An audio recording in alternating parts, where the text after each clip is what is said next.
Hazrat Abu Wail radiyallahu anhu reports, we were in war of Siffin. Hazrat Sahal bin Hunayf got up and said, you should blame your opinions, for we were along with the Prophet sallallahu alaihi wasallam on the day of Hudaybiyah. And if we would find the need of fight, we would fight. But at that time, Hazrat Umar bin Khattab radiyallahu anhu visited the Apostle sallallahu alaihi wasallam and submitted, O Allah's Apostle sallallahu alaihi wasallam, aren't we right and they wrong? He sallallahu alaihi wasallam said, why not?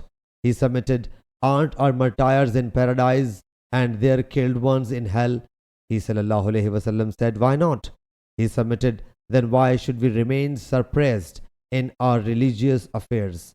Should we return whereas Allah Jalla Jalaluhu has not still issued decree between us and them? He sallallahu alaihi wasallam said, O the son of Khattab, I am Allah's Apostle sallallahu alaihi wasallam, and he will never humiliate me. Thereafter, Hazrat Umar radiyallahu anhu visited Hazrat Abu Bakr radiyallahu anhu and said to him what he had submitted to the Prophet sallallahu alaihi wasallam.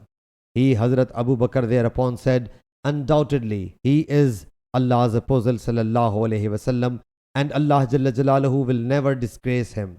Thereafter, chapter Surah Al-Fath was revealed, and Allah's Apostle sallallahu alaihi wasallam read out the complete chapter to Hazrat Umar radiyallahu anhu. Hazrat Umar radiyallahu anhu submitted, O Allah's Apostle sallallahu alaihi wasallam, is it Hudaybiyah a victory? He sallallahu alaihi wasallam said, yes. Sahih Bukhari Hadith number 3182.